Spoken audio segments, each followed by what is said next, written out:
Welcome back, everyone, to the second episode of Whitetail Apprentice Series 2.0. I am your host, Josh Luck, and I am joined by my co-host, Mr. Jacob Sklenar. Jacob, how you doing? I am fantastic.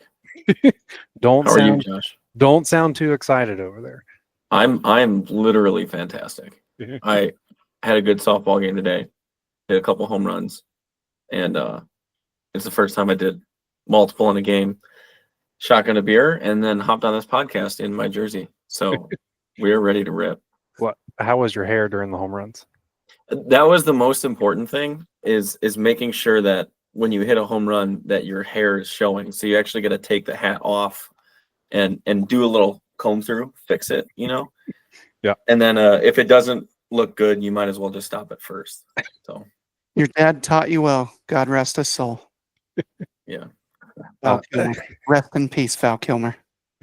And if you guys did not recognize that soft, soothing, high-pitched voice, we are joined today by the living legend himself, Mr. Christopher Bo Jesus Leppert. Oh my God, I'm gonna kill you. How's it going? It's good. Yeah. Chris was trying to work out his camera before this, and we were giving him crap. So we have collectively risen his temperature and blood pressure quite a bit before this. Yep. And now he needs to I know play you calm. like So, yeah. It's a little late when we're recording, so we had to make sure each of us are properly awoken for this. I gotta have my oatmeal. So if you guys listened to our intro episode, the last episode we did, Jacob and I kind of went over the format for the series, and this is essentially our kickoff to the first part in this series. I had described how we're going to break it up into 3 parts, this being the early season aspect of this. And for our Midwestern people, and people that start in September, you can think of this more as like from the beginning of September until kind of that first week of August time frame. For our Southern listeners, it'll be just kind of like your first month, first that 4 to 5 weeks in your guys' season down there. It's a little bit later than ours, but that's how you can reference it as far as where you're at. So for this episode, our goal is to go over Chris's early season trail cam strategy, his data acquisition, and kind of how he targets early season bucks, and we'll go over different aspects of it.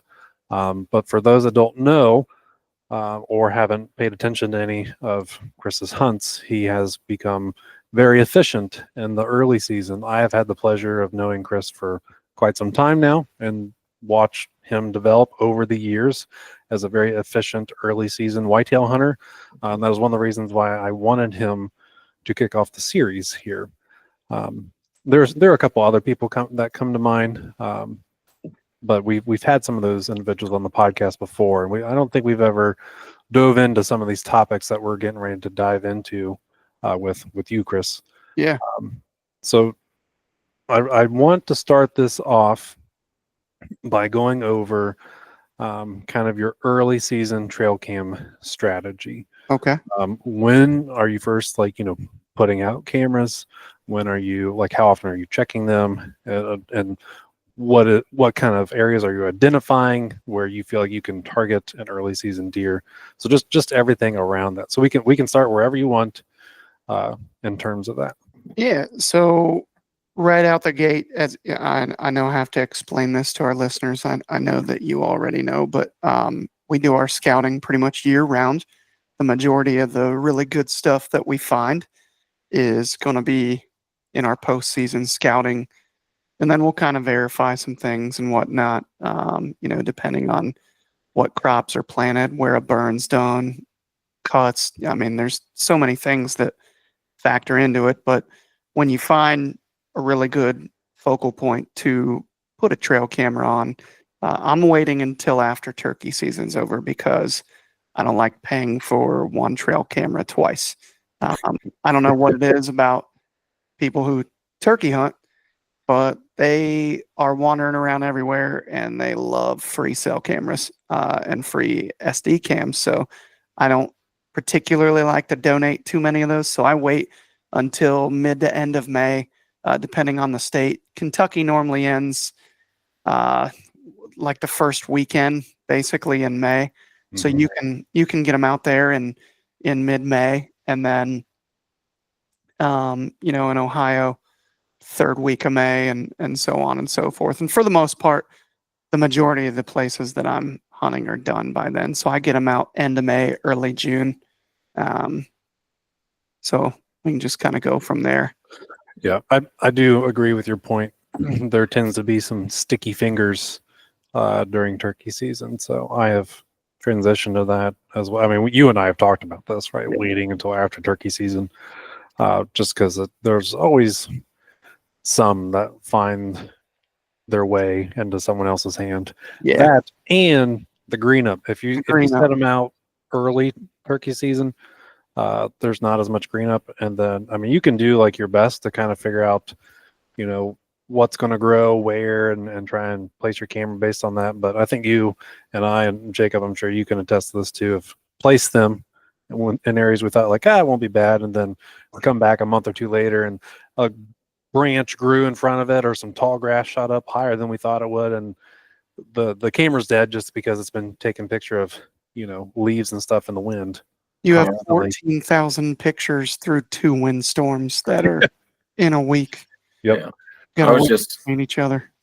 I was just walking through the woods today, and I was in an area that 3 weeks ago I was out turkey hunting, and this area was just open hardwoods when I was hunting it, barren. I remember my buddy found a 4-point side or 5-point side near one of the accesses, so I was really looking around for sheds when I came back through, and it was just wide open, like you couldn't miss it.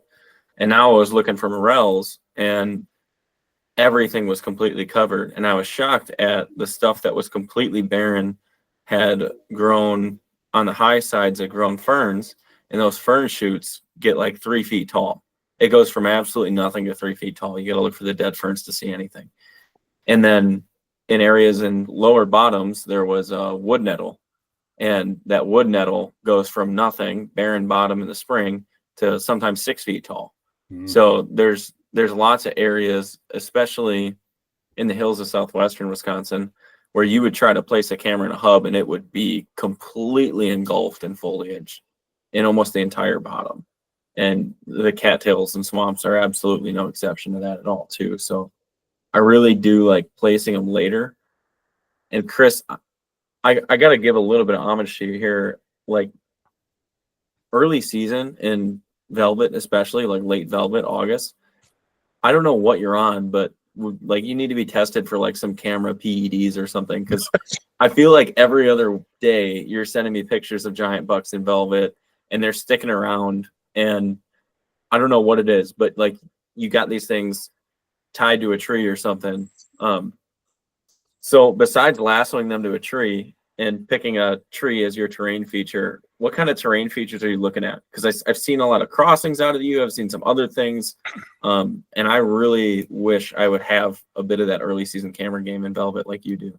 So honestly, I think it's really tough to answer that question without going into a sort of story of development. So I first started off picking up deer glassing, and then I would just kind of backtrack and find a point where they were going to get squeezed down and cross, be it water, a ditch, whatever. And then when we started kind of diving deeper in this podcast, and we started learning about diversity and just how important habitat is, we quickly figured out that you can get into some of these places with a really high stem count and a lot of diversity, and the deer are there all summer. And we all hear all the stories of all the big, we did an episode on it, beating the shift, when will they shift? It's like, what? The only thing I experience now is like a pressure shift more often than not. It's when small game season comes in, then the deer get kicked out, but they're there literally all summer and deep into the fall. until those rabbit and upland game seasons and stuff like that start coming in. Some of the places I hunt can get a lot of pressure and they can get bounced around, but they love that food in there. And so last year and the year before in particular, really focused on a lot of habitat. And so it was less about terrain and more about the habitat. But to answer your question, anywhere where they have a thermal advantage, we know steeper's better, but if you can just get like a gully with, for those that don't know, we don't call that a draw, a ditch, a drainage, whatever. And it can be pretty soft and shallow, or it can be steep and deep. The steeper and deeper, the better. But if you have shade over that and a deer is bedding in or above or below or next to it, they have a pretty darn good thermal advantage for a large portion of what's either above or below them, depending on what's going on. So I found that deer use those quite a bit, and I use them to hide myself. So find scrapes in or close to them as the deer drop down. And I think it's probably important to mention that I'm always looking for deer that are dropping down. I'm very intimidated by deer that go up. I feel like that makes a lot of sense when you're talking about drainages and steep thermal transitions when the foliage is on. Yeah. Because that thermal effect is drastic. When those places that are shaded for so long finally get sunlight, especially when you're talking topography with it too, because it's really predictable when the leaves are off, because it's literally just the landmass that, it's the, where is the ground, but when you're dealing with shade and like, I always think of like maple groves and stuff like that, where the maples are just, everything's in the shade. It's like an hour, like we're at the tail end of turkey season right now in Wisconsin. It's like when you're there, the turkeys are roosting a lot earlier, or they're pitching down a lot later than the ones that are on field edges. And so sometimes it's an hour because it's so shaded. Josh, if you wouldn't mind, I have two follow-ups, and Chris, you touched on one of them. I'm going to rope it back into scrapes, but you were talking about biodiversity and shifts. So are you seeing that in your experience, and everyone keep in mind, this is probably a little bit area dependent. Are you seeing that biodiversity thwarts that need for a shift? And do you think it's more so what is available to the deer in the area than their personality? Or do you think it's maybe even? Well, I can't speak as much to the personality side, but I can say that, through just common logic, if you will, we know that deer will eat what they need. And if what they need is there and they're not being pressured, then they've got it made, right? So when we have a super high stem count area that provides that, to quote Aaron Warburton, the belly to head height browse, all different kinds of shrubs and wildflowers and grasses and blackberry briar, and you name it. There's a bunch of stuff in there. They can bed in that. They get the majority of their water from that, and then on top of that, they're obviously getting insane nutrition that people still don't understand is like as good or better than the mineral sites we put out on private. And then on top of that, they're not getting kicked around very much. So I can't say that a deer wouldn't leave it, but that's how you die. They'd be stupid to leave it until they had to. So I do find that running cameras in there, I get the same freaking deer year after year for months, and it'll be like now through, probably into October that I'll have these deer. Now, I'm not saying that they're not going to shift once the majority of that dries up. And then we've got insane, mass crops dropping left and right with pawpaws and pears and, all the different fruits. And then you've got the acorns and everything else. plus ag being cut if you've got that surrounding it. So I absolutely 100% think that it creates consistency. And it's really, me and Josh laugh. There's one spot in particular where no matter how the ag fields are planted or anything, those deer drop down the same way every single time, every single year, no matter how big, small, or in between the buck is. They do the same thing every time. And it starts now and or now, but it's tough to identify them. That's interesting because the foliage and terrain are probably the only consistencies with that, because you have new deer moving in, you have new predators, you have new ag, all that stuff. Yeah. I want to add some praise here too for our episode 182, Beating the Shift. It was published on June 20th last year. We talked about, and you did a great job reiterating here, shifts for other reasons. We talked about biodiversity, food. We talked about pressure being a reason for the shift. And you might see this expressed in your season, wherever you are listening to this right now, at a different time of year. Like I see a really large shift come early October. We start mid-September. Early October, because the people that are hunting the private on the borders of the swamps start hunting them a lot more around early to mid-October. And they start to push deer a little bit more to the swamps. And the swamps provide different terrain advantages. Sure. And stuff like that too. There's one other episode, Mastering Buck Travel Patterns using trail cameras with Shane Parker. I'm sure that a lot of those points will be echoed, but Shane goes through just the data he sees with hub scrapes and stuff like that, which brings me to my next point, my next question, and then I'll shut up for a bit. You touched on scrapes. You really like to focus on scrapes, and that's something that I have just kind of hammered into my mind. It's kind of harder for me to find scrapes sometimes in the swamps just because of the level of water, and a lot of the scrapes that are easy to find are where there's 5 other cell cameras on or whatever, already. So, but I've also realized that like my camera that was on a travel hub where 9 trails intersected, and my friend's camera that was 30 yards over on a scrape, I got a quarter of the deer that he did. And there weren't nearly as many trails going to that scrape. Wow. So, and then the quality of deer I got was far less as well. Wow. So, I mean, who checks scrapes during rut? Bucks, yeah. So he got a lot more information, and he would, every once in a while, he would message me. I set my camera without knowing his was there. And every once in a while he'd message me, he's like, "You just hit that big buck?" And I'm like, "No, no, I didn't." But, and so it really, really hammered home the importance of it. I even tried making mocks and other stuff in places where there has been scrapes, and just nothing does it like a good old fashioned, good, well-placed scrape. Yeah. Now, when you're setting on scrapes, me finally getting the question here, when you're setting on scrapes, are you doing so more for inventory, or are you doing it in hopes of creating a kill scenario from that camera?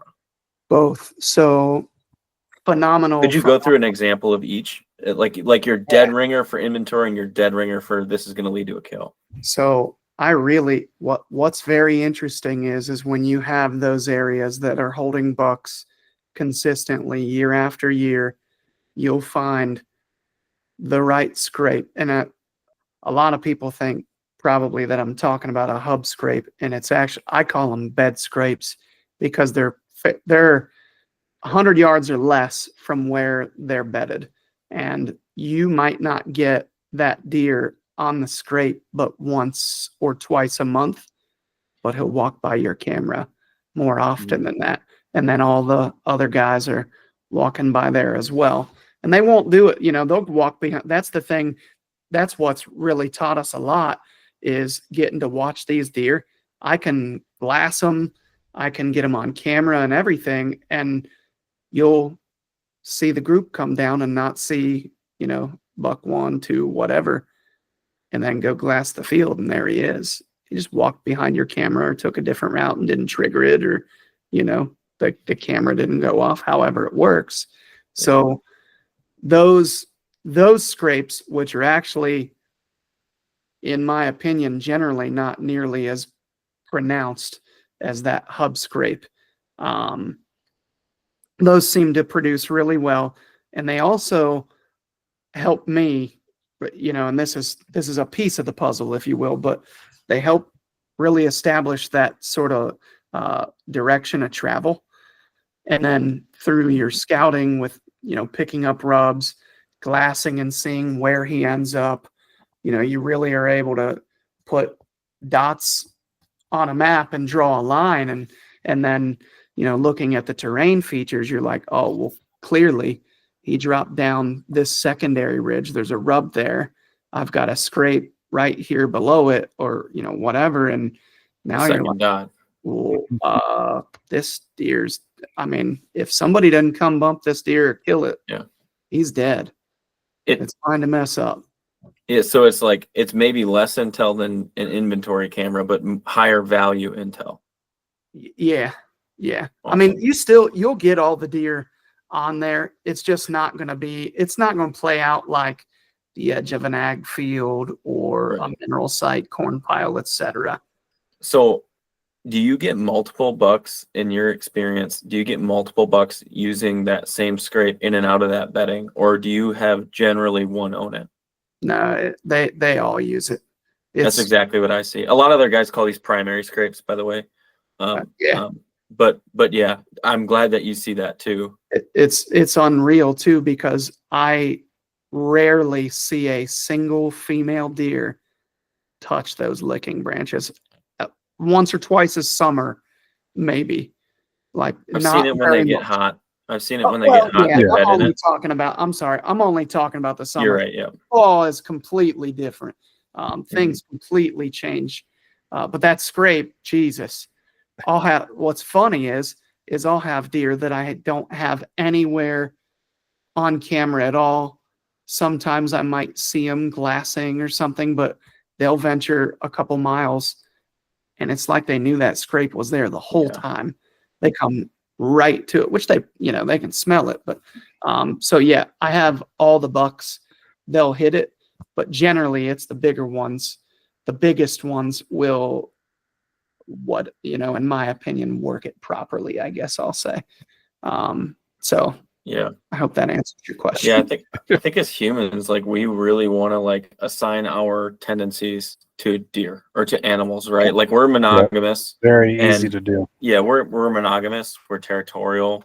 But there's so much about our lives, and that pretty much both those things goes against deer. But there's so much things in our lives that are so different. I'm in a house right now on technology recording a podcast. Right. Yeah, I just ate a cheeseburger that was sitting in my fridge before this. It's so funny that we try to use human thought processes to assign them to deer. Like, we think that that's a big buck and he's going to be dominant. Like, if you were some jacked ass guy on a football team and this guy owns this area or whatever, like some jock in high school, these deer are doing what's necessary to survive. And we love when they get patterned, and we love when they have habits. And the reason that they're so hard for us to kill is because we think that some deer is going to dominate an area, is going to be the only one that uses that bed, because that's what we would do. We would find a little honey hole, we'd put ourselves in a bunker, and we'd put her back to the wall and face the exit. And it's just funny how some of it's true, but some of it, those gaps are where we really struggle to do it. And it seems like what you're doing with that scrape scenario is you're using a camera to tell you what's actually going on.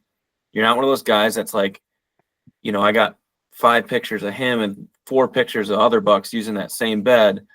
I'm just going to assume those other 4 bucks are passing through, and that, they got chased off the ridge after that. You can do all sorts of gymnastics to rationalize it, but I'm glad that you're taking what you're seeing at face value and learning from it, and then using it to actually set up a hunt with the other stuff in that area, not just setting over that camera. Man, I couldn't scream that loud enough.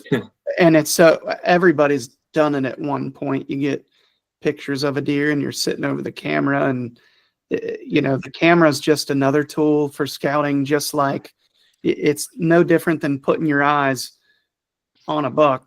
Only, in my opinion, I do not value the intel that I get from a camera nearly as much as me putting eyeballs on him myself. There's no attitude or demeanor, even when you got them. You run them on video mode. I know a lot. Yeah, there's not enough context involved to Mhm. really. You have a little bit of intel, and that's it. And you, like you said, you just got to take it at face value. You can't think, oh man, I'm sitting here every day of the season or what. Like, you're using it to create a game plan, and you're going to have a window. It's like slipping in on bin Laden. You have a window. Yeah. That's all. So you set that camera in order to get specific intel that you know is going to lead to a kill, and you're looking to have that box checked, but you're looking at what you have in front of you and not letting your bias of what you want the deer to be doing to tell you what's actually going on. You're taking it at face value, but you're putting it in a scenario that if you get that intel, it's going to be super valuable for you to get a kill. And it will year over year. We've seen in both the deer you put down, and Josh and I have had the fortunate circumstance of seeing the deer you've been on and within inches too, a shot here or there. But you touched on hub scrapes and survey stuff, and Josh had some really good questions that we went through before this podcast regarding that. So I think, Josh, you'd probably be more fit to ask about that than I would, because you guys are more in hub territory than I am right now. Yeah. Well, I want to recap some of the things we went over so far to make sure we're painting a good picture for everyone. So, Chris, and feel free to interject here and correct me if I miss anything. So far, about mid-May timeframe, right, is when you're setting these cameras out. And then the areas that you're looking for, as far as, let's say, terrain, for example, areas where bucks may be dropping down to some food source or some primary destination that they're going to. So for our listeners, you could think of some hill country or areas where there's ridges. It doesn't necessarily have to be hill country. It could be some more gradual terrain, but somewhere where they can drop down, thus giving them a potential side advantage if they're bedding up higher and a thermal advantage so that they feel safe.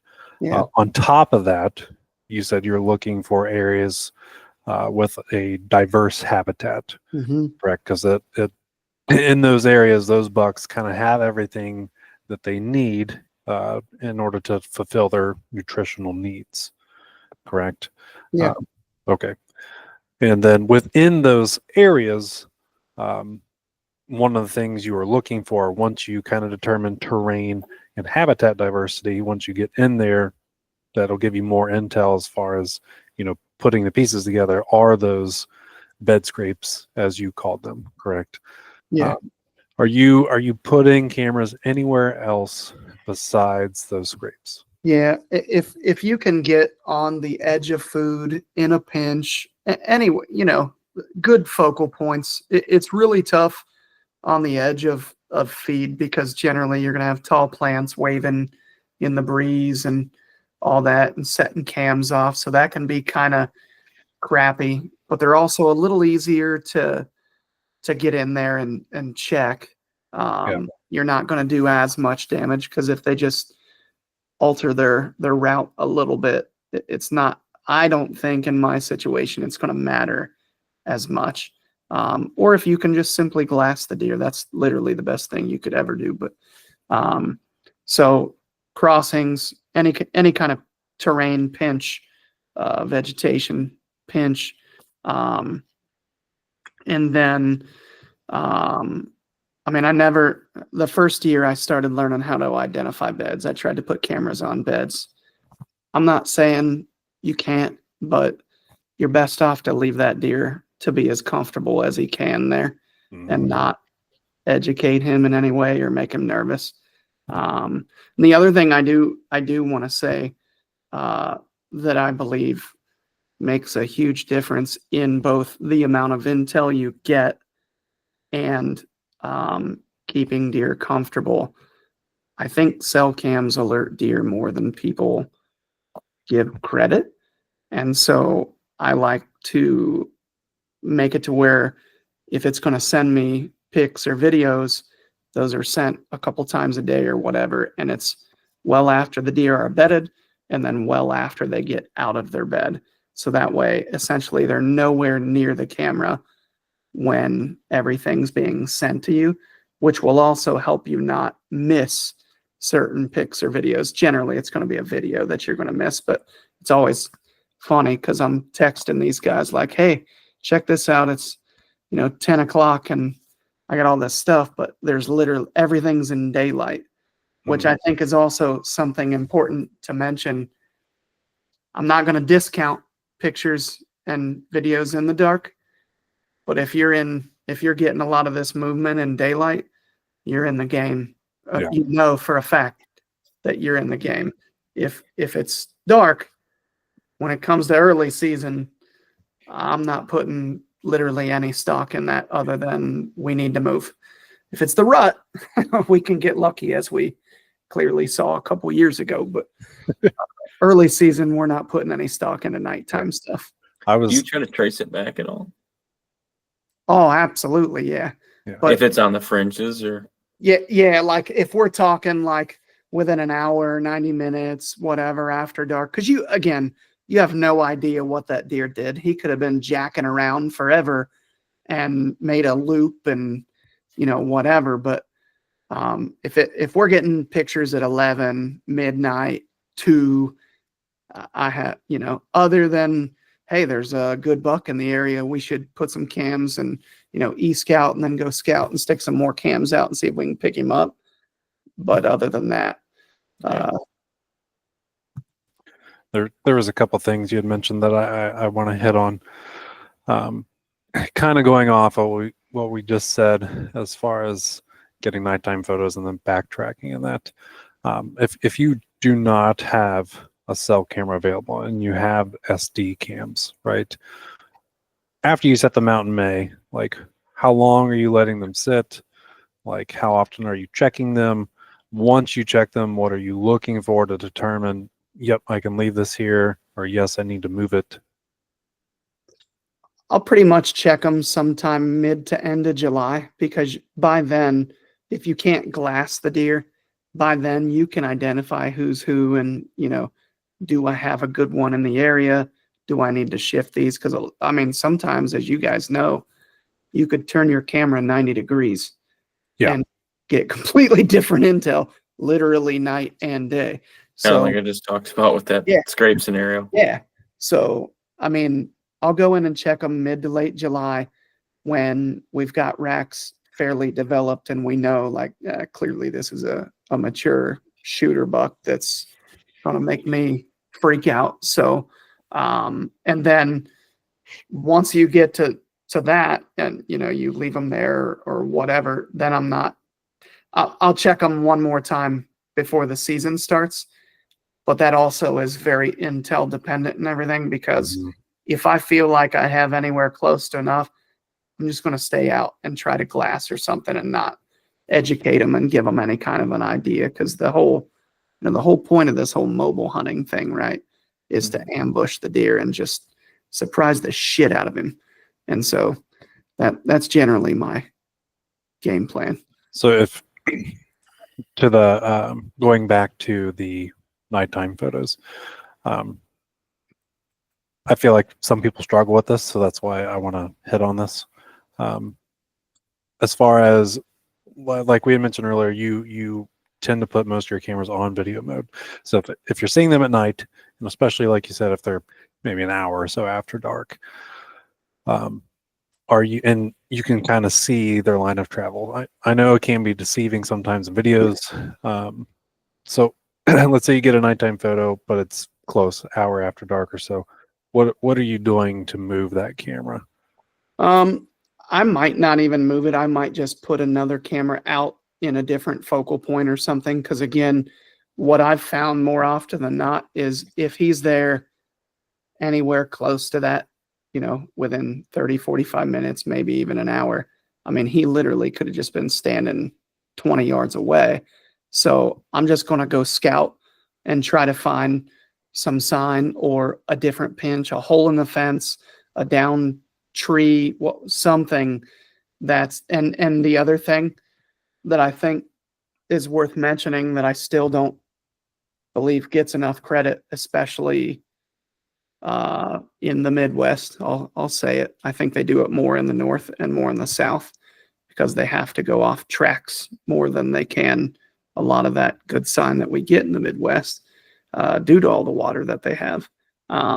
If you just go look for a track in a creek bed or a gully or somewhere moist and figure that out, man, that's as good as a trail cam picture, in my opinion. I'm not saying that they don't have little feet when they're big, but I've yet to see a small-footed big-ass deer. Or a big-footed small-ass deer. But Right. I've seen a couple of those that look like they can flip their toenails, but I mean, for the most part, a big deer is going to have big feet. It's kind of like a 20-inch bass, or like it's kind of like a, I've never caught an 8-pounder, but I'll know what an 8-pounder looks like when I catch it. You know, like a giant track.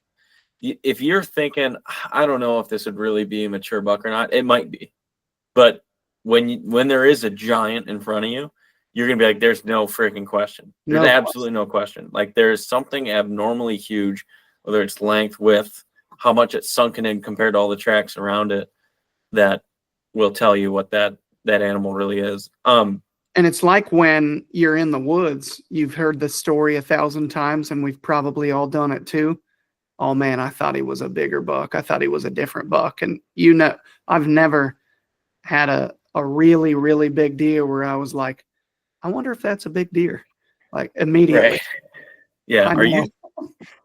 I'm curious with those tracks. So you knowing that deer, are you often taking your trail camera intel where you see a big buck, maybe it was there the day before or whatever, when you go to pull an SD cam, or you're going to scout an area and you happen to get a nice buck on cell camera?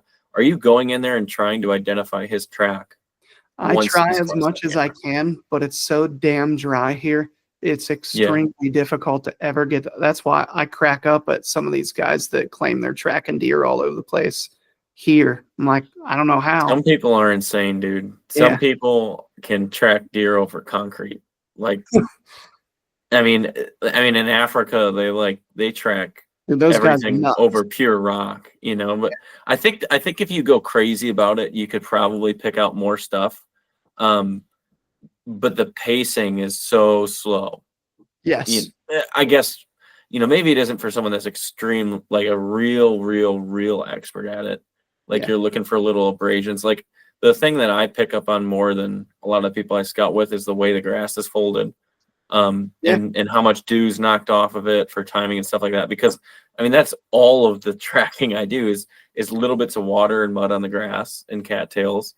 And if it's parted, is it parted, the direction towards food, the direction towards bedding, stuff like that. Like, I think that it took me a lot of manual effort to discover that, but now it's like, it's hard for me to even remember to mention it when I'm going behind someone or when I'm in front of someone. They're like, how do you even know this is the way? I'm like, you can't see that all this grass is parted in this direction and the rest of it isn't. Like, that's obvious, but it isn't obvious until you think about it, and I'm not saying this is some crazy skill. Half the really good hunters in my area can do that without thinking about it, and they do it. And they couldn't even tell you why they're following the right trail.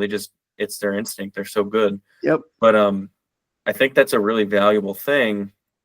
And I think you're right. Like, a lot of guys are tooting their own horn probably a little more than they need to with it. And they're hyping it up a little bit more than it's useful. But I'm still betting that I have a little bit of ignorance in that, where some other guys might just be a crap ton better than I am at it. But so when you're running across tracks, right? You're running across sign. We didn't talk about rubs very much, so maybe if you could loop this into this answer, it'd be great. And your opinion of rubs in relation to cameras. But we have a note where we want to talk about areas of high fidelity, so areas that have high repeatability of bucks returning to it. And obviously, we gave this scenario of what we'll call a primary or a bed scrape.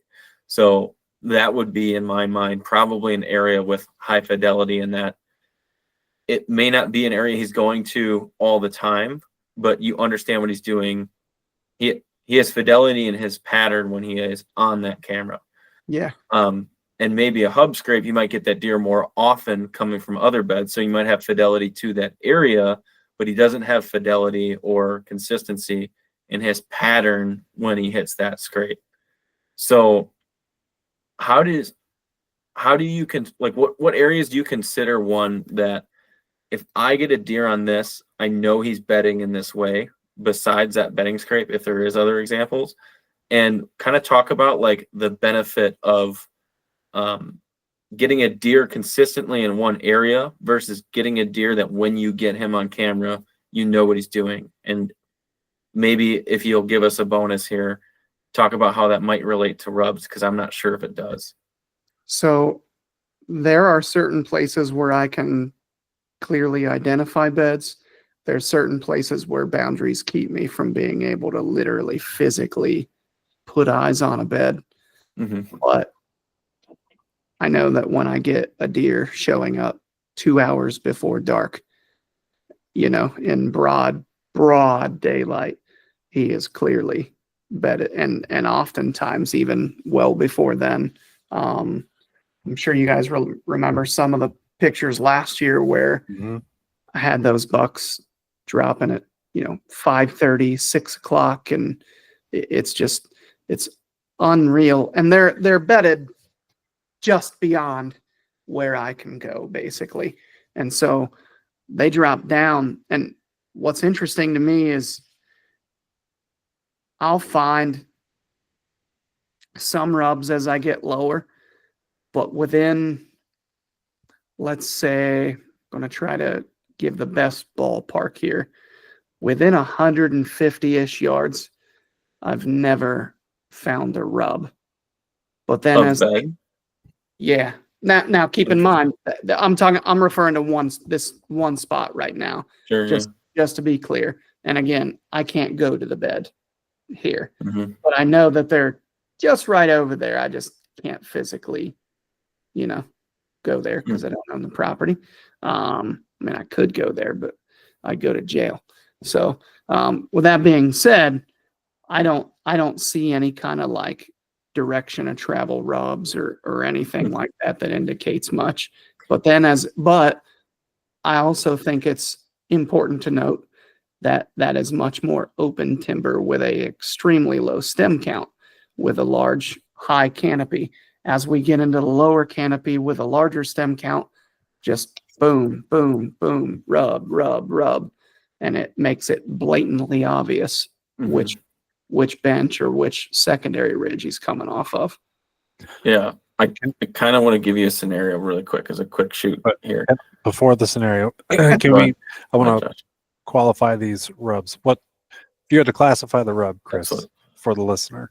Like, how would you classify these rubs? Because I think in early season they are different than later in the year. I would call the majority of them whip rubs on honeysuckle, autumn olive, all the really small trees. Oftentimes I find them like snapped and laying on the ground and stuff like that. A few of the buckeyes, but I really don't see a lot of the buckeyes rubbed until it turns, testosterone time in the rut. Yeah. What time frame wise? When do you start finding those? September and into early October. Okay. We talking early September, mid, late, or are you talking about later in September? Late September. Okay. Yeah.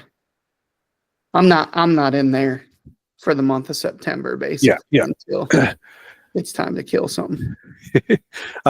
I'll put a caveat to that. In some areas and states that come in earlier, I have seen those like the first week of September. Oh yeah. I just want to make that obvious to the listeners. I've seen hammered rubs in August. Yeah, I've seen at the very end of August. That's when I will vary for, like in some areas, like the first ones I see might be in towards the end of August. But I definitely start seeing more once we get into that first. But primarily the first week of September, into the second week sometimes.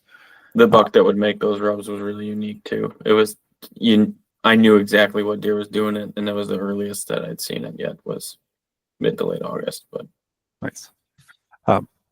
Yeah, I just wanted to make sure that was clear for the listeners because those are different than I would say when you get into October, the later October when they're rubbing trees. They tend to rub different trees. Sure. Good point. So back to your scenario, Jacob. Yeah. No, that was good. That was a really good point. So, Chris, I want to give you a couple this or that kind of questions, like where you got to choose between the two and rifle through. And I think something we want to really emphasize in this series is simplicity.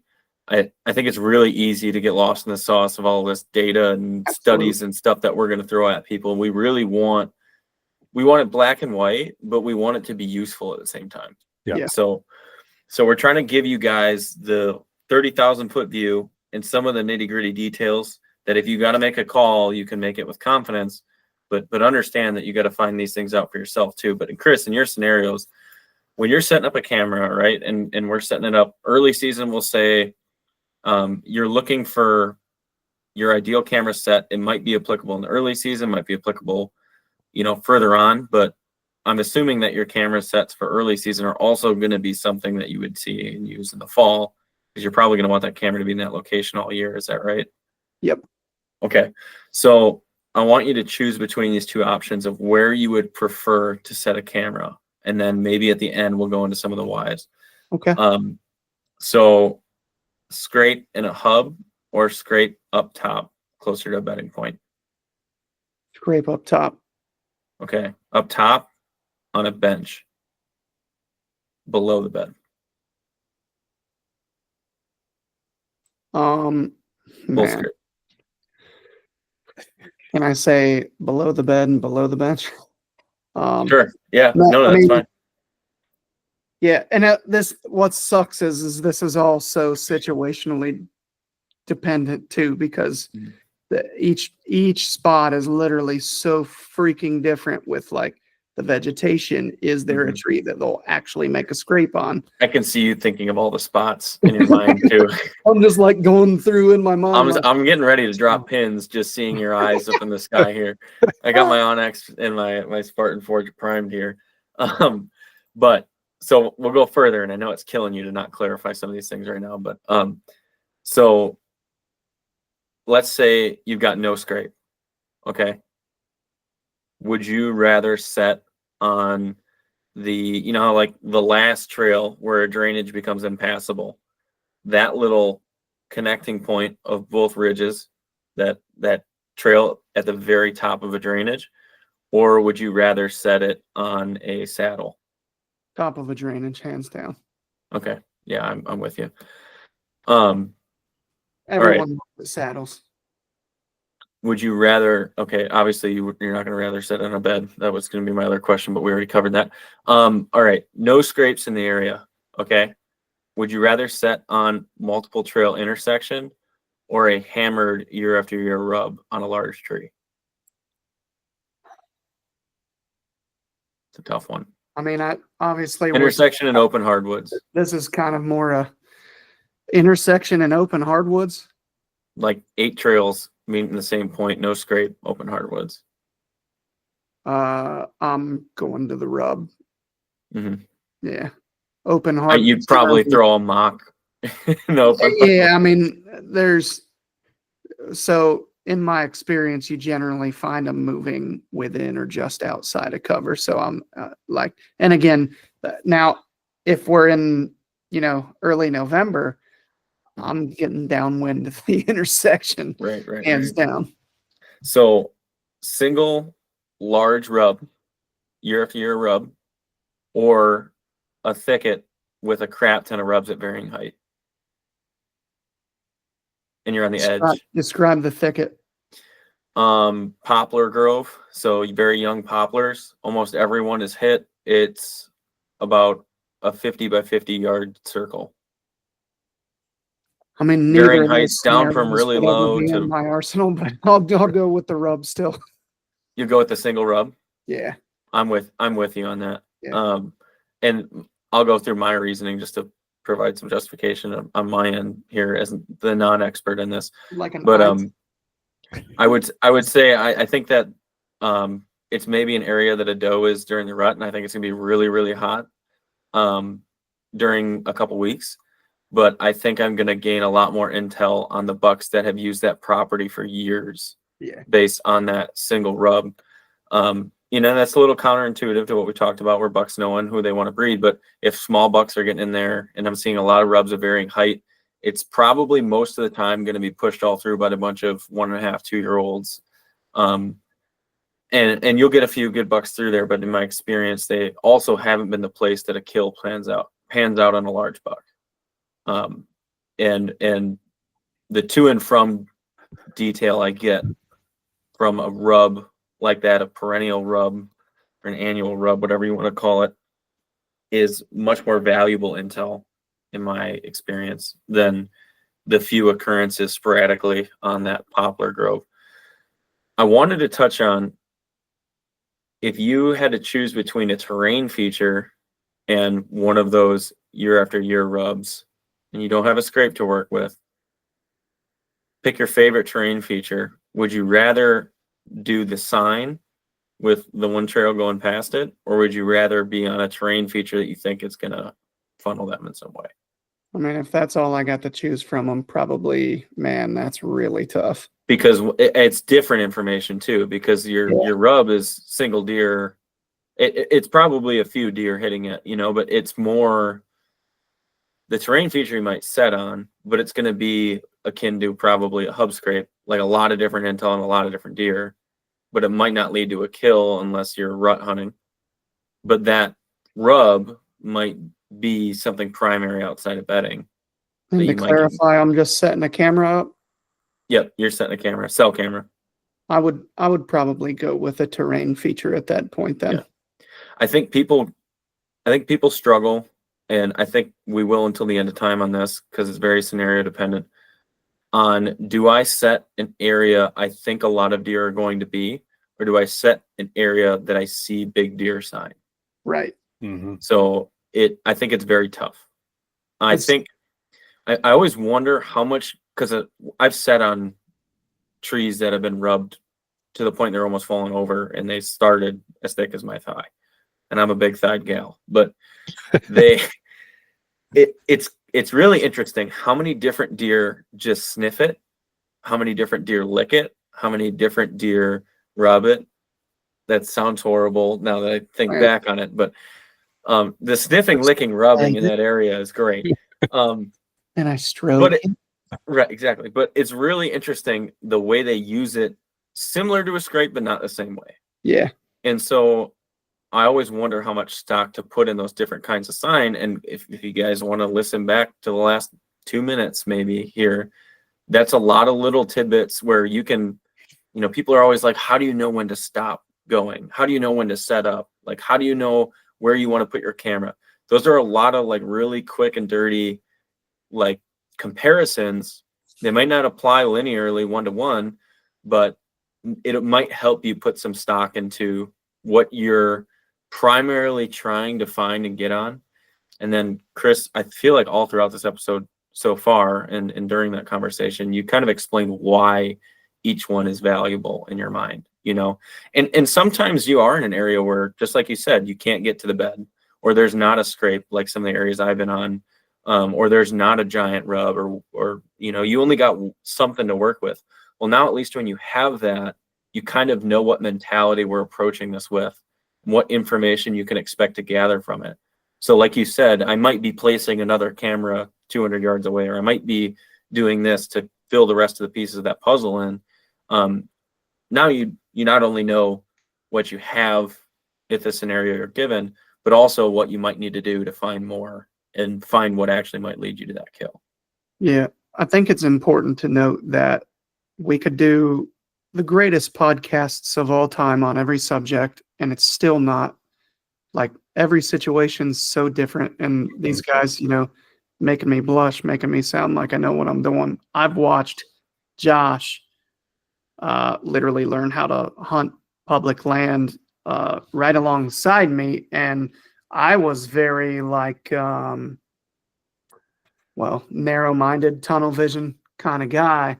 And I actually learned a lot from Josh about being very, adaptive. You got to be able to adapt and take each scenario for what it's worth and then try to make the best decision. And I relate it back a lot to turkey hunting because what you were just talking about, how far you push in, and especially when you're going in for that, as they call it, kill sit, and you have, at least a little bit of confidence in that, you're going to screw it up sometimes, and you can't be afraid to do that because encourage it.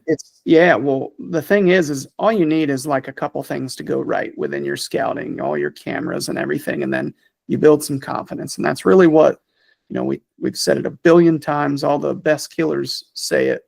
Confidence kills, and it's the truth. And so, with turkey hunting, there's a lot of people that see turkeys and get on turkeys, but getting the turkey to be dead can oftentimes prove very difficult. And a lot of times it's a very fine line, and everybody's like, well, how did you know when to call, or how did you know when to do whatever? And it's like, well, I tried. I will say that's it. I only tried. Yeah. It seems like the scenarios that you brought up to, now thinking back, were scenarios of high fidelity. Like, oh yeah, just every time you started choosing, you were choosing areas that have more consistency of a particular deer and not just deer in general. So I think it's really easy to get to a highly traveled area and say eventually that deer is going to cross. But it seems like you're more chasing the higher value intel that you have more pieces that, so like, I guess this might be how I've described it in the past too, is like you have so many pieces you need to get that kill, or so many pieces you'd like to have. Let's say arbitrarily, let's say it's 5 pieces intel that you feel like you really need, right? A camera is an asset. It's a tool. It costs money, it costs time and resource. That intel is really valuable. You want that camera's job to be simple. You don't want that camera answering all 5 pieces, because that's when you see us abuse it and you see us set up and just blindly trust that a deer's going to be there because it's been there before. Those are the scenarios where you're just hunting cameras. Yeah. I feel like you're going into it with your past scouting, having educated you on 4 different things, like the one scenario we were choosing from earlier, right? Like, all right, I got a bed up top, I got a bench down below, and I've got a thermal draw, whatever, right? So you've got all these things. You got, where is he at? Where is he looking down towards? Where does he want to exit? What sign is he dropping? What time of year is he dropping? Because that strong thermal pull's there. And you're just having that camera answer the question of, is he hitting this oak or that oak? Is he, which trail is he choosing? Or what time of day is he doing this? So it's like the one specific thing that's missing is all you want that camera doing. You don't want that camera being your whole intel source, right? Not at all.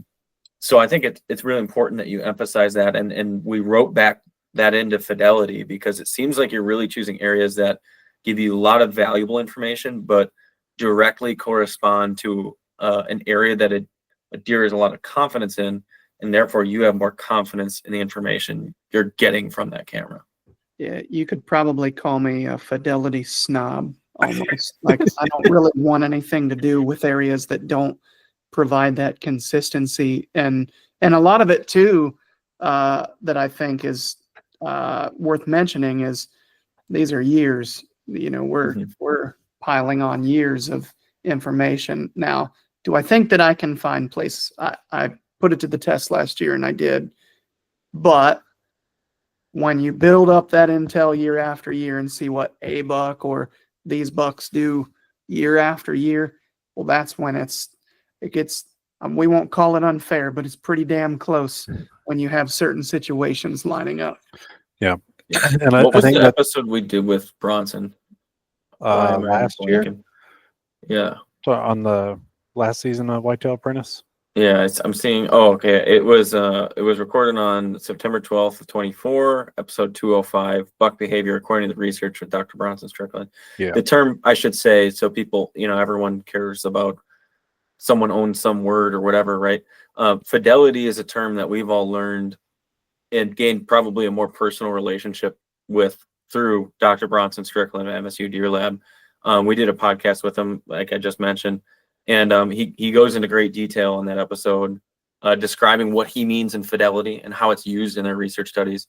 And like we've kind of referenced before, it's like a deer's loyalty to that spot, essentially.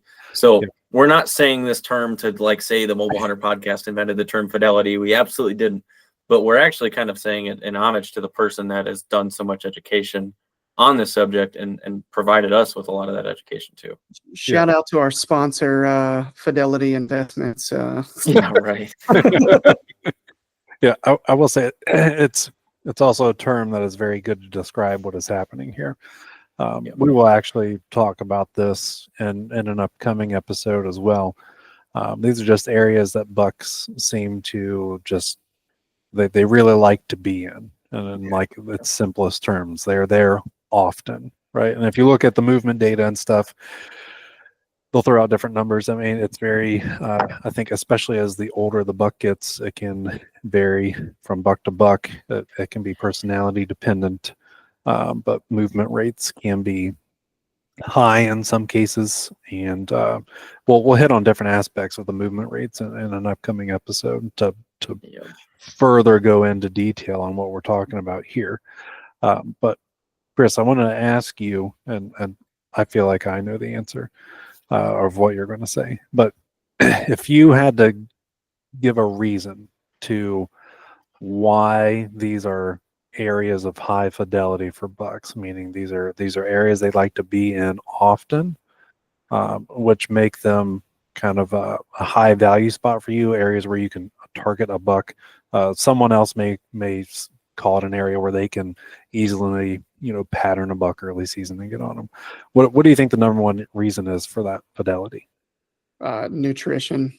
Nutrition and hydration, because again, their water source comes, like 80% of their water comes from the browse they eat during the summer. Yeah. So nutrition as in the habitat diversity. The habitat diversity with all the different plants that provide, insane amounts of calcium, protein, phosphates, you name it. It sounds like you're saying fidelity to an entire area. I want to classify to people.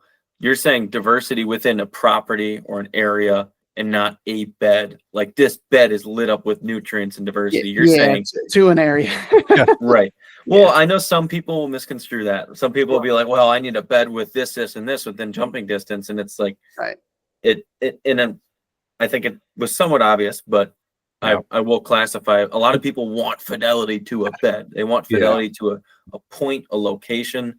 We don't see that very often at all. Aaron Warburton last year with us talked about how incredibly rare that is in all of his experience.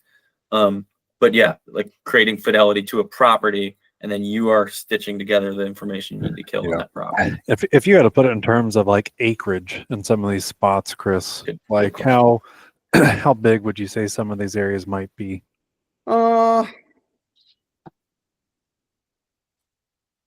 Now, when you say these areas, are you saying the deer traveling from bed to food, or just where he's bedded, or the area that you would consider a deer to be loyal to? So like an area where you would be like, all right, this spot has what it needs in it. That's his range. Yeah. Okay. Probably.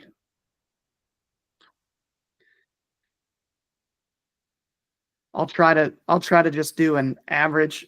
I'll say somewhere in the neighborhood of 200 yards by 40 yards, somewhere around there. And then that's your line of travel, mind you. So you would like the resources he needs to survive to be in that area? You're saying? Well, no, it's in a much. I'm sorry, I'm struggling with this question here. That's okay. It wasn't. There are places where there's literally, a couple hundred acres of this, browse. And then there are other places where there's barely any at all. So I honestly don't know if I could put like an acreage to it. That's good. You know what I mean? You're saying it's scenario dependent. That's what you're saying. It's scenario dependent, and so for example, we'll just say Ohio, their food is nowhere near their bed. that same browse is nowhere near their bed. I'm not getting that there. All the food is down below. And then in Kentucky, they're literally like, I don't know why they leave their bed sometime. The food is everywhere. And so they don't travel anywhere near as far in the daylight.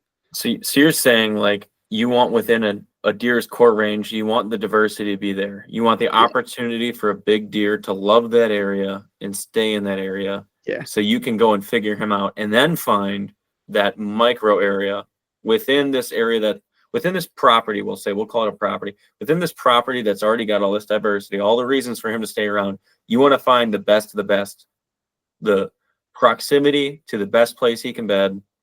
And it's got a huntable approach to it. And it's got, we'll say a bench, scrape downhill, all that stuff that we've been talking about. Right. So that's what you're really, really looking for. You're looking for an optimized scenario within an optimized property. Pretty much, you're, a spot within a spot. I guess is the best way I could put that. Yeah. Sorry, I didn't mean to screw. No, you're fine. We didn't really word it that well, honestly. But I would say I'm going to throw my own opinion in here for a minute. I just really wanted your opinion on it. Areas I have personally seen, they can range, right? It just depends on the scenario. But it could be anywhere from 10 to 30 acres, something like that, right? That's kind of a general ballpark, but not a gigantic area, right? But it's a fairly decent size area. It's not like Jacob's get. I just wanted to make it clear that we're not talking about a specific bed every time, or he's bedding 10 yards away, like in this very tiny area. Right. It doesn't happen often at all.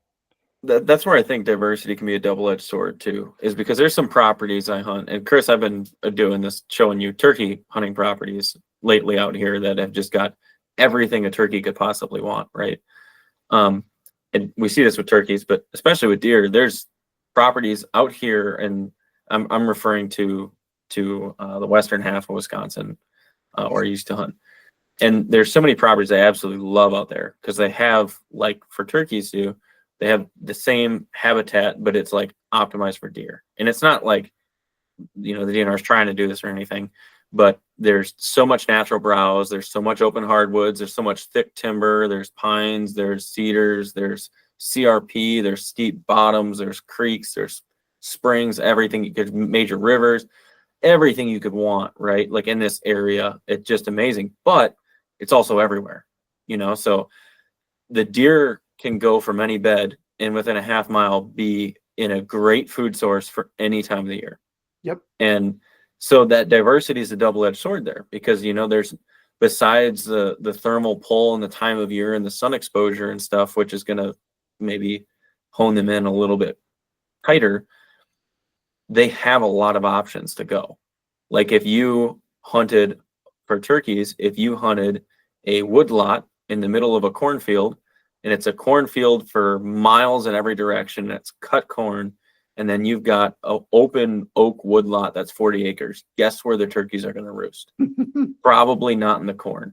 Right. So it's like, but if you go to an area that's got gorgeous tops, half of them get burnt and they're a checkered pattern with burnt and last year's growth, and then there's ag and there's like a cricket farm and like, there's all this gorgeous stuff up top, but all the ridges are just lined with 1/3 elevation, oaks and pines for every scenario a turkey would want to roost in.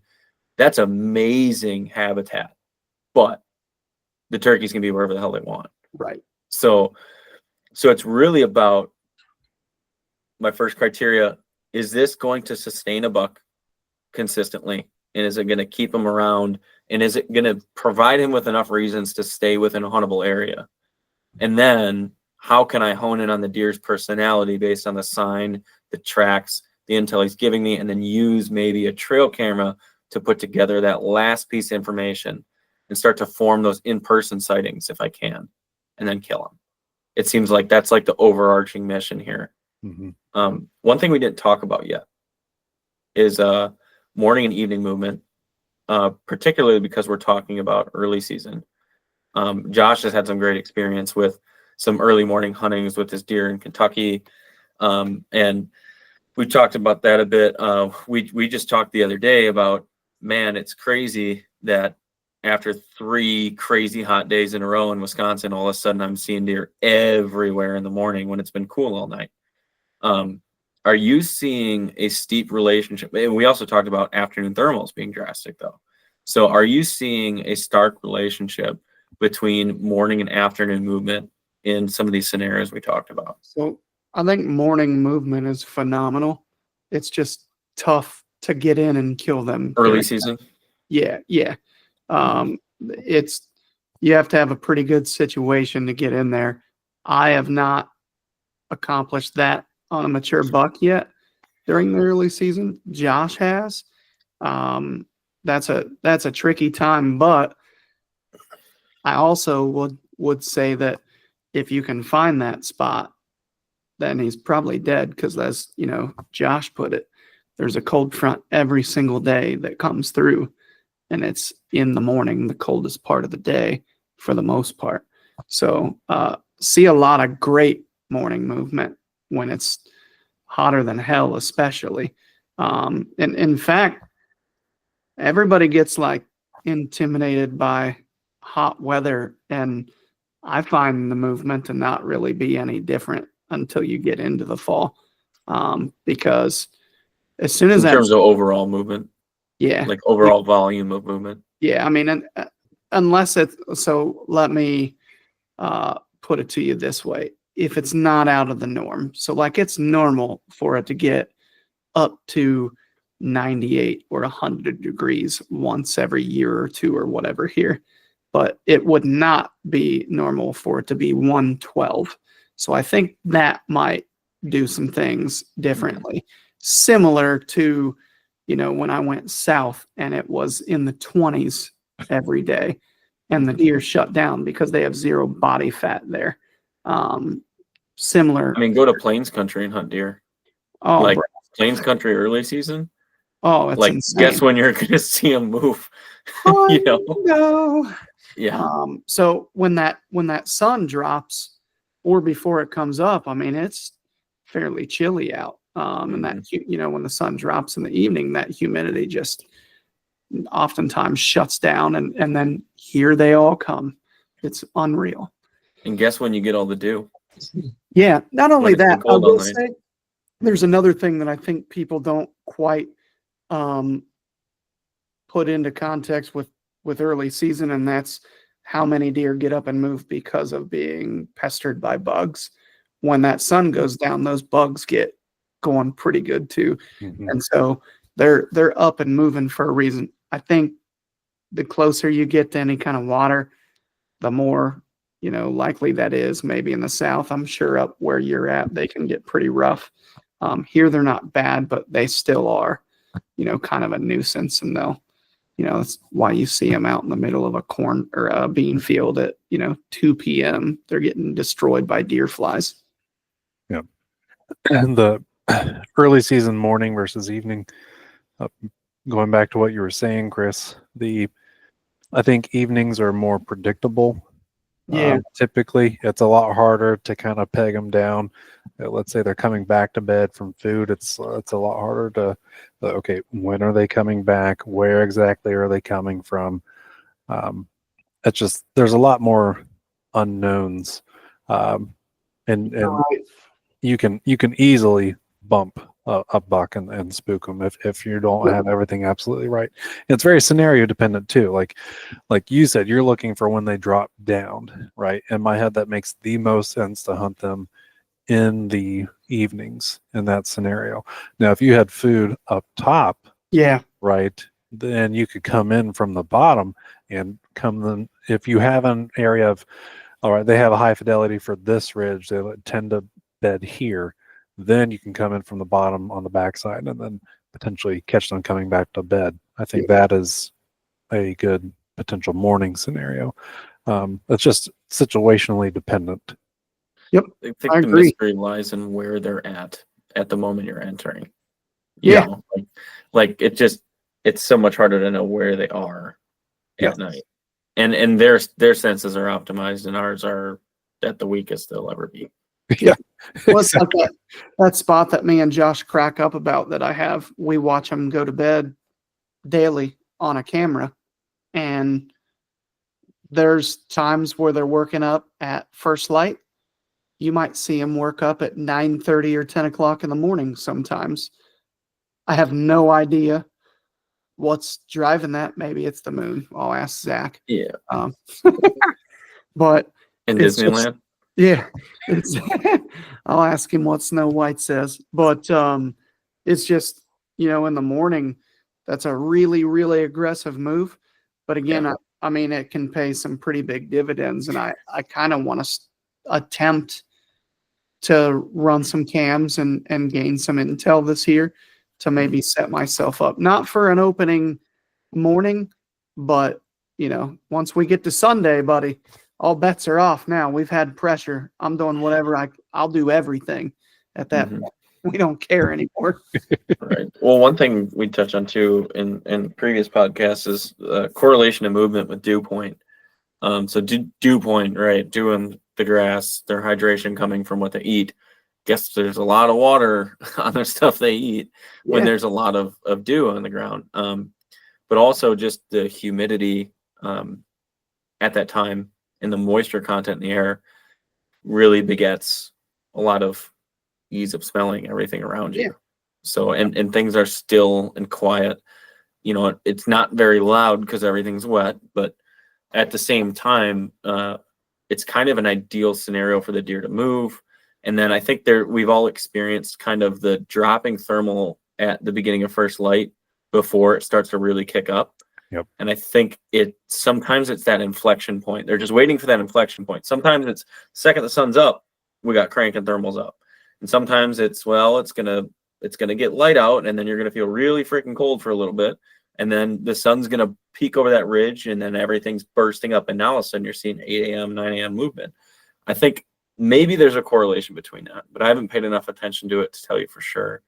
But it's interesting. Like, we hear all these theories that have been reinforced in previous podcasts, and Josh is probably in his mind grinning ear to ear right now, thinking of all the stuff that we have just teed up and planned forward for our future guests, which I'm really excited about. But it's really cool to see the way that you're using personal experience and then relating it back to what in reality is data, a picture, timing, all these different data points that you've gathered in your mind, and you're using it to form your instinct and then tell you the scenario that a camera is going to be useful and the scenario that's going to lead to you killing a deer.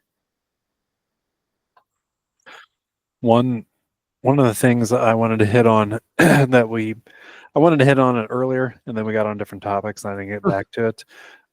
Chris, you had said you'll set the cameras out, and then you'll check them towards the end of July, and then depending on what you see, you may check them one other time, depending on that intel. So what intel would you need in order to determine, okay, there's a buck in here that's pretty consistent, and I am definitely going to hunt it? Like, is this like you see him in that month and a half time frame where it's like, okay, he's been in here 15 times, daylight every time, good to go? Or if it's like, he's in here once a week. Yeah. Like, what are you looking for? It's more often like once a week, roughly, somewhere around there. Sometimes not even that. I do have places where, as can see them almost every day. But the reality is I'm getting the deer on camera once every 4, 5, 6, 7 days, somewhere around there. It's not on camera every day. And I think it's super important, again, to understand, like, that's why I really don't put a lot of stock in trails until the rut, because bucks do what bucks do. They do not. Here, I don't see bucks follow a lot of trails. They'll go one way today and the next way tomorrow, and there it might only be 4, 5, 6, 8 feet off, but it's not that same exact travel route every time. So if I'm getting a deer on camera once a week in daylight, I'm freaking stoked. I'm glad your answer was that way too, because at the very beginning we talked about seeing a deer 3 to 4 to 5 times a month, and that was a big deal, and that was a lot of confidence, fidelity, loyalty to that area. That was a kill scenario too. So, and it's just, to me, it's so funny because like it borderline pisses me off how consistent you get these deer in some of these areas. I remember when you first were showing us this, wasn't it necessary? It was a bachelor group, but they would come in separate, and it was enough that we could draw the dots and know they were together. But I kept seeing you just posting these big ass velvet bucks on your camera, and you would say, "Oh, it's back. They're back. You know, this deer's back." And I thought you were showing me the same deer every time. And I didn't realize it was. I was like, "Oh, I swear to God, that one was a 10 last week and didn't have that kicker there." And you were like, "No, this is a new one." I'm like, Jesus, like you gotta be kidding me. But it is really amazing, like the consistency that you're getting early season. And I think it's not really like you got lucky and you found the spot, or that you just scouted it and you found the spot. It's part of I that. think it's, well, I think it's a factor, but I think that you seek certain scenarios and you know when these scenarios work, and that's why you're effective in this time of year, is because you're choosing scenarios that in your experience at this time of year work really well. Yeah. And they've worked year to year, not just in one spot for 1 year. They've worked in different spots on consecutive years, you know, and been consistent. And, you know, you hear Jake Bush say it all the time too. Like, man, if I could find that during the rut, you know, and then there's some guys that just, they're consistent like that during the rut. And there's some guys that are consistent like that during the late season. But you found the juice for your area and what you hunt in an early season scenario. And it's still a bit of a mystery to me, no matter how many times we talk about it. But it's really cool to see that you've done that and to learn a bit from you in this podcast here. Thank you.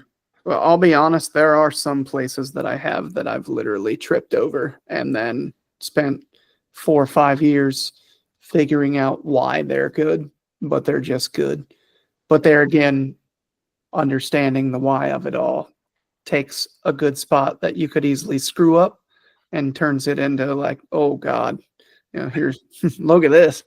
But a lot of stuff to be excited about this year. Yeah. There's a guy that his name's Kevin, really awesome guy, good supporter of our podcast, good supporter of the wild calling and a lot of stuff I've done. And he's from Ohio actually. And he was super nervous this off season about what he should be getting on camera. He lost permission on some private ground or something like that, and was scouting public and stuff. And he was like, I should be seeing more signs, I should be doing this, doing that. And something you said that I really liked, that reminded me of this saying. I always tell people, like, there's no amount of intel that guarantees you will get a deer, and there's no lack of intel that puts you out of the shot to get one. The people that I have known that have killed 180 plus inch deer the last 2 years that I've been after had no clue that they were there and were hunting for the first time that year. So they never scouted, they never did any of that. They smoked a cig, went to their stand, killed a giant, went home. So they're, and I know people that have been after those deer and hit them and missed them and have been on them like you wouldn't imagine, and they didn't kill them, and they worked their asses off. So it's all fine and dandy to be in one of these scenarios where you got this thing down and you know that when the deer shows up here, it's going to do that, right? It's not necessary for you to kill a deer, but it sure as hell helps. Yeah. At the same time, if you go out and do all this work, it doesn't guarantee you it. So fall in love with the pursuit of finding these spots, and eventually you're going to get very good at it. And I think your last season was a good testament to that, where you had these deer in this amazing pattern and it didn't work out for reasons that we've touched on and don't need to touch on again. But then you grinded in an area of the season that you weren't very comfortable with, killed a stud in late season. And so, like, the opposite end of the spectrum, the thing that you never try to prepare for is where it came together. That was my first late season buck, and man, it was a tough grind. But again, like, I think what it all boils down to, like, trying, you know, no matter what level you're at, you can easily fall in love with trying to figure out deer and scout and just read sign and do whatever you can. And, you know, my latest buck wasn't really a testament to a lot of the scouting. I did do a lot of different work that involved like glassing and stuff like that. But, you know, it had bait involved and, you know, cell cams sitting over corn too. And it just wasn't as fun for me. I'm still proud of the deer and I made great moves and everything. Don't get me wrong. But when you get to go out and bounce around and, you know, try to figure things out, it makes it a lot more fun. And then, you know, not being afraid to fail and eat tags and maybe even start over a little bit like Josh and I basically did. Well, you get 3, 4, 5, 6 years into it, and all of a sudden you kind of feel like you might actually know something. You know, and you're like, Don't get ahead of yourself there, Chris. You know, I know one thing. So, but it's fun, man. Scouting that early season stuff is just so fun. It's so fun to figure out how those thermals are going to play out, which they're very, you know, where I'm at. For me, it's all like an autistic simplicity where I just feel my way through the woods and understand exactly what's going to happen with those thermals. And a lot of times I can apply that to how that deer is going to move and when he's going to move. So it's real fun. I meant to hit on this at the very beginning, but I wanted to put things in perspective for listeners as far as like accolades. Like, why in the hell are they inviting Chris on here? Right. So the past handful of years, and I'm going to include some misses. So let's go through these early season bucks that you've taken. So I have 140 inch buck that I took in 2012, I believe. That's been a minute ago. This is before I knew anything. Yeah. I was literally stupid walking around the woods and somehow killed that deer. I actually saw that deer 2 weeks before the season, and then I killed him on my second sit. And nice. What a freaking stroke of luck that was. And then I don't know how far would you classify, you know, that early season time frame? I'm thinking in terms of the last handful of years, we've become more consistent. Okay. Like in Ohio, I'd like to hit on those. I'm trying to think. What was the one that had I'm trying to remember the first one. Was it the one with had double drops? Yeah. Yeah. So I killed that double drop buck. He didn't score a bunch. He was like 132 inches or something like that. He's a 12 pointer, had little baby double drops. That deer was overly mature. And I'll hook you guys up with some video clips of that deer feeding and trail cam clips. And then we also have pictures of him after the kill. But killed that deer on my first sit opening day on public land here in Ohio. So there's one. And I also want to put in perspective, after you shot that deer, what happened? I wanted to kill myself. So that was basically what I would call my number 3 deer. But I told you guys he was the most mature deer I had on camera. And I said, if that deer walked by me, he was going to get laced. And he was the first one to walk by me. Well, minutes afterwards, both number 1 and number 2 deer walk right by. One, we'll call him a low to mid 40s 9-pointer, walks within 11 yards and proves to me why I love saddle hunting so much. I'm literally on the side of a sycamore and I'm 2 sticks high and he just looks through me and then continues living his life. And then a low to mid 40s 8-pointer was with him. That was my number 1 deer because I had passed him the year prior as a 3-year-old. Yeah, that was earlier in the season too, right? Yeah, that was my first sit ever there. And I probably sat somewhere on opening day. I have no idea, but I know that was my first sit at that spot, which was the second day of the year. So the year prior, you passed 130-inch second day of season. Yeah. Then the following year, you killed that buck, that 132 mature buck, and then had the 2 other shooters come in. Yeah. Then the year after that, you killed as well. Yeah. So the year after that is when I had the low to mid 40s, a different one, lower tine length, but wide with good beams. I got him on my, or I didn't get him. I missed that deer on my 3rd sit.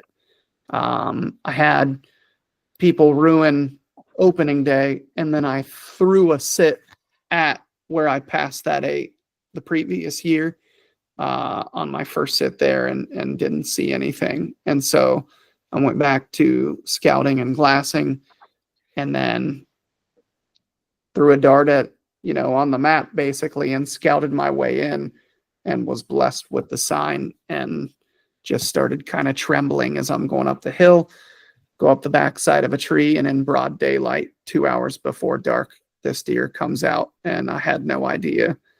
It was as exciting as a rut hunt for me, because I couldn't believe, what had just happened. And I missed that deer, and that's the same year that I killed the giant, but that was in the rut. Yeah. But I found that deer in May. And then the next year, which I guess would have been last year, right? Yeah. Kentucky, you had encounters that opening weekend. Yeah. Yeah. Had a great deer coming in, and had some people a couple 100 yards away go down like a driveway, and for whatever reason they couldn't see me or the deer. It was impossible, but they got out of the car and slammed the door, and I might as well have shot at that deer from an AC 130 gunship or whatever. He took off like a bat out of hell. Had a chance at another buck that I chose not to really force things on. He was a little small, but it was a full velvet buck, so it was kind of like, and then,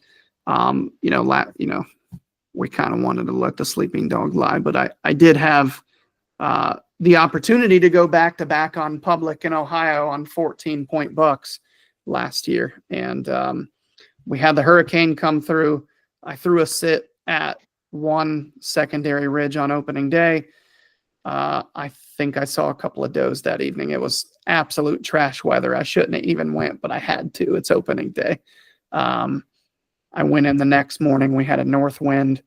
Thermals were dropping a little earlier than normal for whatever reason.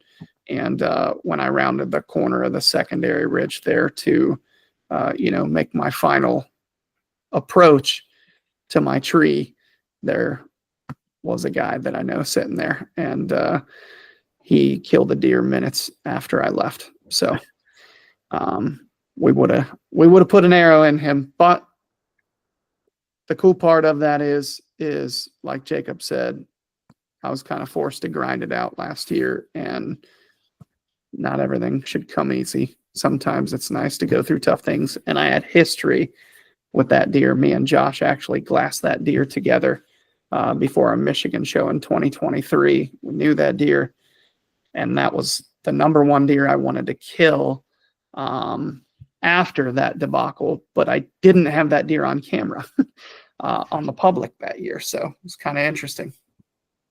Yeah. So I think the overarching theme there is consistency. Yeah. Over the years, I mean, kills, but also encounters, misses, right? Very, very consistent over the past handful of years. So that is why I wanted to have you on here to talk about all this. So before we get off here, and Sklenar, feel free to hit on anything else you wanted to, but a lot of the topics we hit on, we are going to hit on in the following episodes. So we're going to talk about, and from a research perspective. So we'll look at buck movement in the early season from a research standpoint. We're going to look at habitat and nutrition and all things based around that from a research perspective, and how you might be able to determine these areas, like Chris was talking about, areas of high fidelity or areas where you can determine have a really good potential. Yeah.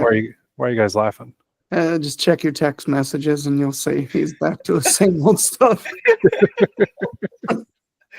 I always, every time we're going through an outro with these two guys, I have to send them something funny to ruin it.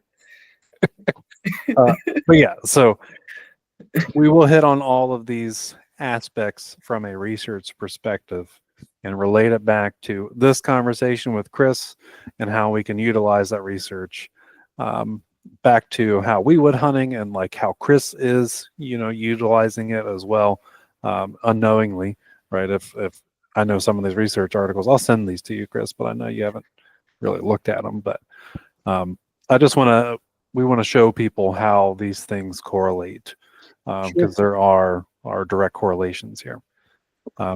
So Sklenar, if you're done laughing, do you have anything else? I was going to say, I was going to iterate. I want to stop sweating here. I was going to touch that. You've done a lot of research. I mentioned this in the last episode. You've done a lot of research to set up this series. We got a note sheet in front of us that it's very clear, like Chris is setting up strategic scenarios where the intel is going to be valuable to get you on deer and kill a deer. That's kind of what's been done with the series, that the guests are in order with topics for a reason. And each one is going to provide value to the next in a unique way. And you're going to hear topics both expanded upon. You're going to hear stuff that starts as experience or anecdotal evidence. And then you're going to hear hard facts. And then you're going to hear experience on top of it again. So it's really going to hammer home these things. But we're not just here to give you, this is my opinion, or this is what the data says. We're here to give you a combination of this is what has worked, and this is how it's supported by data, and this is how you can use it. We want everything to have a strategy and actionable way that you can implement this into your own game. And so I'm really excited for every one of these episodes. I'm excited for the next episode. Chris, I really love the way that you talked about your strategy and how it led into a lot of the things that we're going to talk about in the future here. Appreciate it. Yeah, I don't let you guys down this September. I was going to add that, like, we should reiterate, Chris has been super consistent the last few years, and he's killed a buck in many of the last few years consistently. I just thought I should say that. You know what, I'm going to throw this out here because I think this is actually just as meaningful as any of the other deer. I forgot to mention the piebald 10-point I killed on opening day. Oh, yeah. How do you forget a once in a billion lifetimes deer? You just got to be stupid. Yeah, I'm perfect. I'm the perfect candidate for that. But I did, one of the years I actually ate a tag in Ohio while trying to figure out this public game. I was fortunate enough to kill a public land 10-point buck down in Kentucky and hill country, which was like an insane experience. And knowing what I know now, I have no idea how old that deer was, knowing what I know about the like dwarfism that those deer generally go through. Because I walked up to it and I'm like, oh my God, is this like a baby deer with antlers or what? And now after watching that doe on the private that I killed last year after year after year after year, I'm like, oh my God, how old was that buck? I wish I had his teeth still, because it'd be cool to know if you could even know. Yeah. I was joking about jinxing you, by the way. I don't believe in jinxes. All right, Jesus. My father takes care of me. Yeah, but in all jokes aside, it's been great to be able to pick your mind throughout the years, separate from this podcast. But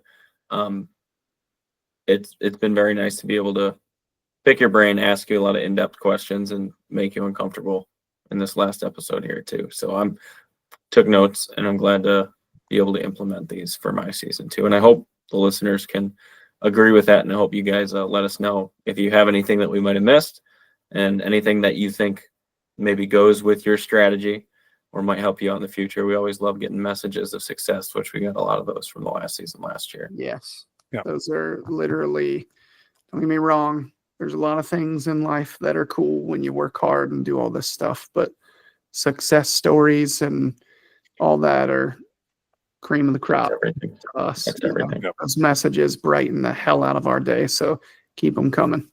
Yep. And with that, This has been the Whitetail Apprentice Series. We have been joined by our esteemed guest, Mr. Christopher Leppert. I am your host, Josh Luck, joined by my co-host, Jacob Sklenar. Everyone, thank you for tuning in.